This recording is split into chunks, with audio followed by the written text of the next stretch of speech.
You thought they genuinely cared. How cute. Until the mask came off and burned everything to the ground. How many more times will you let fake people get close, gain your trust, and then destroy everything? This world is packed with wolves wearing sheep's clothing, and most people never learn to see them. Hell, I was one of them. I was sick and tired of getting played over and over again. So I spent years studying human behavior like a madman. But Marcus Aurelius stopped me cold. Because his Stoic psychology doesn't just explain people, it rips them open and exposes every single rotten layer. As Roman emperor, powerful men came to him every single day, smiling, praising him, swearing loyalty. But in his private journal, he wrote the cold, brutal truth. When you wake up in the morning, tell yourself, the people I deal with today will be meddling, ungrateful, arrogant, dishonest, jealous, and surly. Using Stoic psychology, he saw through every mask before they could touch him. Nobody played him. Nobody got close enough to burn him. You're not here because people are fake. You're here because you still can't see them clearly, and they know it. By the end of this video, you'll spot manipulators no matter how sweet they act. You'll stop getting hurt by people you thought were close. You'll read anyone's true intentions, and they won't get to play you. Not anymore. Drop in the comments, no more blind trust.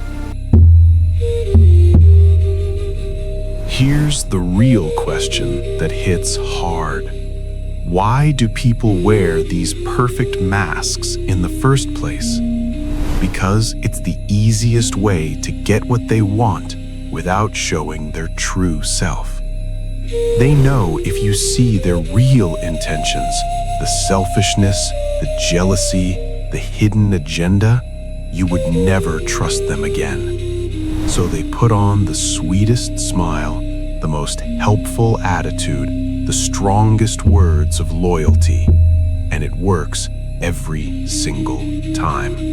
Because we all want to believe that someone actually cares. Here's the part that actually stings. You saw the signs. You felt that small doubt in your gut, the words that didn't match their actions, the sudden kindness when they needed something, the little inconsistencies that didn't add up. You saw all of it, but you ignored it. You told yourself, no, I'm just overthinking. And then the mask came off and everything was destroyed. Marcus Aurelius, the most powerful man alive, got played too. Powerful men surrounded him every single day with the same fake smiles and fake loyalty. But the difference is, Marcus learned from it. He stopped repeating the same mistake. And after everything you have been through, after getting fooled again and again, you still can't see their true intentions. That's why you keep repeating the exact same mistake. You keep getting played, and then you blame it all on bad luck. Marcus Aurelius refused to play that game. He didn't blame luck. He used Stoic psychology to see through every mask before it could destroy him. One of the most brutal betrayals in Marcus Aurelius's life came from the man he thought was his closest ally. Marcus trusted Avidius Cassius like a brother. He saw him as loyal, reliable, worthy of everything. Marcus personally lifted him up, gave him Senate power, made him governor of Syria, and handed him control of the entire Eastern army. He treated him like family. He depended on him. He believed every smile, every promise, every show of loyalty. How cute, right? Then came the moment of truth. Marcus was far north, fighting a brutal war, his body already breaking down. A false rumor spread that the emperor was dead. And what did his so-called closest friend do? He ripped the mask off.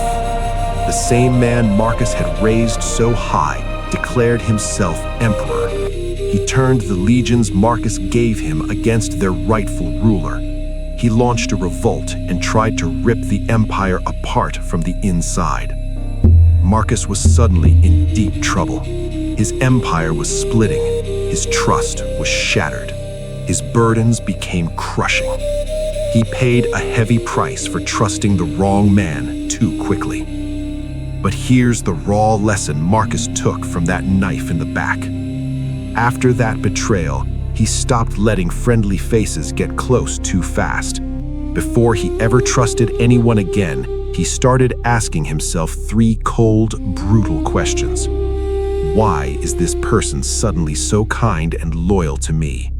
What problem in their own life are they trying to solve by getting this close? And most importantly, what exactly do they want to take from me? Those questions became his weapon. They exposed every mask before it could destroy him. This is the exact Stoic psychology getting exposed today. You've heard the betrayal. You've felt the pain. Now let's talk about why you never saw it coming and why you keep missing it every single time. Nobody wakes up one day and decides to genuinely care about you for no reason. Nobody. That coworker who suddenly started remembering your coffee order. That classmate who ignored you for 2 years straight, walked past you like you were furniture, and now can't stop smiling at you, saving you seats, texting you first. You felt it, that warm feeling in your chest. Finally, someone actually sees me. How cute. You know what changed? You got something they need. A connection, a grade, a social circle, access. The moment you became useful, you became visible. That's not friendship. That's strategy with a friendly face. Marcus Aurelius watched this every single day from his throne.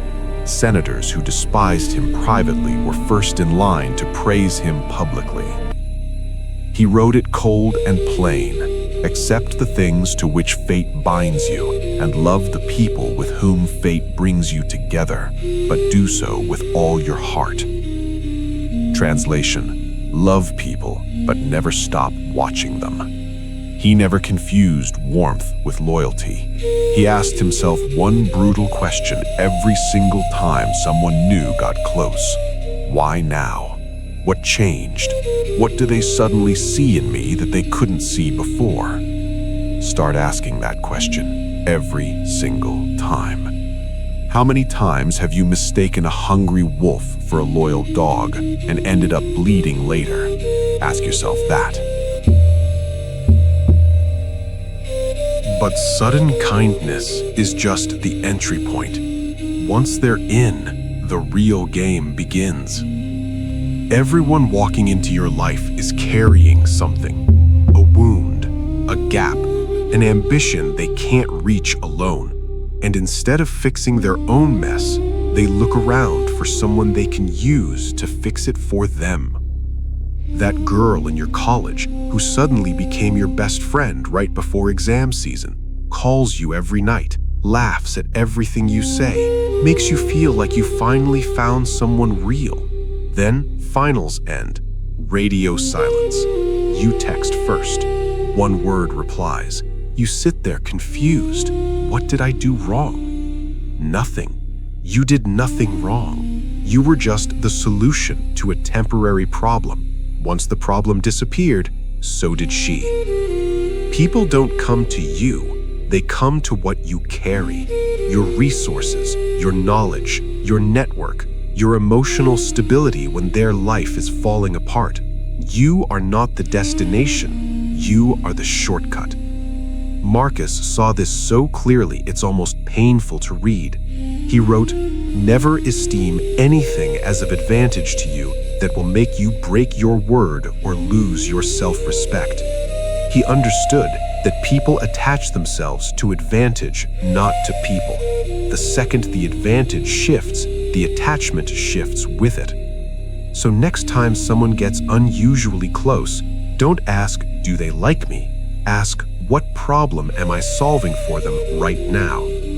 How many times have you been someone's solution only to be discarded the moment they found a better one? Sit with that. They got close for a reason. They stayed close for a purpose. They got close for a reason. They stayed close for a purpose.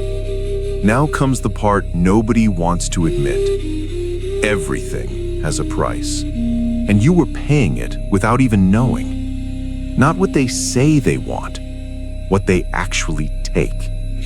Your time, your energy, your secrets, your connections, your emotional labor, your reputation. People are extracting something from you every single day, and most of them have gotten so good at it that you thank them while they do it. That friend who always comes to you with their problems every single time.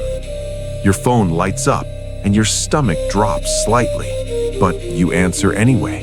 You listen for hours. You pour yourself empty for them. And when something hits you hard and you finally reach out, suddenly they're busy. Suddenly it's, "I have a lot going on right now." You were never a friend to them. You were a free therapist with no boundaries. Marcus Aurelius watched powerful men drain entire kingdoms dry with a smile on their face. He wrote it without mercy. The first rule is to keep an untroubled spirit. The second is to look things in the face and know them for what they are. Not what they pretend to be, not what you hope they are. Look at what they take, not what they say, not what they promise, what they actually take. How many times have you handed someone everything only to realize what they took after they were already gone? You already know the answer. You've been asking the wrong questions this whole time. You asked, "Do they like me? Do they care?" Meanwhile, the answer was right in front of your face. You just refused to look. Words are free. Anyone can say anything. It costs absolutely nothing to tell you, "I've got your back," and then disappear the moment your back is actually against the wall. That guy in your circle, always the loudest when he talks about loyalty, brotherhood, real ones, posts about it, preaches about it. You believed it. Because why would someone talk about loyalty that much if they didn't mean it? Because they don't mean it. That's exactly why. The people who talk the most about loyalty are usually the ones with none. They perform it publicly because they can't practice it privately. Watch what they do when it costs them something. When standing by you means losing something for themselves. When defending you means taking a hit. That's the moment the speech ends and the truth begins. Marcus Aurelius didn't trust speeches. He didn't trust declarations. He watched, quietly, patiently. He wrote, "Waste no more time arguing about what a good man should be. Be one." He applied that same lens to everyone around him. Don't tell me you're loyal. Show me when it's inconvenient, when it's costly, when nobody's watching. Because anybody can be loyal when it's easy. That means absolutely nothing. How many times did their actions scream the truth while you were too busy listening to their words? Think about it. You've been watching how they treat you. That's the wrong person to watch. The real test was never about you. It was happening right in front of you the entire time, with someone else. This one will make you uncomfortable, because you're going to think back and you're going to realize you already saw it. You just chose to ignore it. That person you trusted completely, so warm with you, so attentive, so present. But remember the waiter they snapped at for no reason? The colleague they talked about behind their back the second they left the room? The friend they dropped the moment that friend stopped being useful? You saw it. You told yourself, they're just having a bad day. No, that was the real them. You were just too comfortable to accept it. People show you exactly who they are in how they treat someone who has nothing to offer them. No status, no connection, no benefit. That's when the mask gets heavy. That's when holding it up feels like too much effort, and it slips right in front of you, and you look away. Marcus Aurelius understood this at the deepest level. He wrote, "How much more grievous are the consequences of anger than the causes of it." He watched how men treated those beneath them, because power reveals character, and so does powerlessness. The person who is kind only to people who matter is not a kind person. They are a strategic person, and you are somewhere on their list. How many times did you ignore how they treated others and then act shocked when they treated you the same way? You saw it coming. You've seen the signs. You've felt the truth. But there's one final test that exposes everything faster than any of the others. And most people stumble into it by accident. You're going to use it on purpose. This is the most brutal filter you will ever use, and it works every single time without fail. Say no to someone who actually cares about you. They'll understand. Maybe disappointed, maybe they'll push back once, but they'll respect it, and they'll still be there tomorrow. Say no to someone who was using you, and watch the transformation happen in real time. The warmth disappears, the texts slow down. Suddenly, you're difficult. Suddenly, you're selfish. Suddenly, everything you ever did for them means nothing because you refused them this one time. The mask doesn't slip, it shatters right in front of your face. That friend who called you every week without fail, you finally said no to one favor, one, and the silence that followed was deafening. No check-in, no conversation, nothing. Just gone, like you never existed. You weren't a friend, you were a service, and services that stop working get replaced. Marcus Aurelius dealt with this from generals, senators, allies, men who called themselves loyal until Marcus stopped giving them what they wanted. He wrote it without softening it. If someone is able to show me that what I think or do is not right, I will happily change. He welcomed pushback from honest men, but he watched closely who disappeared the moment he stopped being useful to them. No is not just a word, it is a weapon. Use it deliberately. Use it early. Use it before you're in too deep. Because the people who stay after you say no, those are the only ones worth keeping. How many times did someone show you exactly who they were the moment you said no, and you still gave them another chance? That's on you. You've just seen what most people will never see. Not because they're stupid, because they're not ready to accept that the people they love are capable of this. But you sat through every single second of this. That means something. Here's the cold truth. Knowing this changes nothing if you keep making excuses for people who have already shown you exactly who they are. The information is now in your hands. What you do with it is entirely on you. No more blaming fate. No more blaming bad luck. No more acting surprised. You were shown the signs. You were shown the patterns. You were shown the questions Marcus asked, the same questions that protected the most powerful man in human history. Now you ask them, every single time, without apology, without guilt. If this cracked something open in you, something you've been ignoring for a long time, drop it in the comments. Tell me who came to mind while watching this. You don't have to name them. You already know who they are. And if you're ready to go deeper, to see every layer of human behavior that most people spend their entire lives blind to, you know where to find the next one. Marcus Aurelius built an empire by seeing people clearly. Now it's your turn.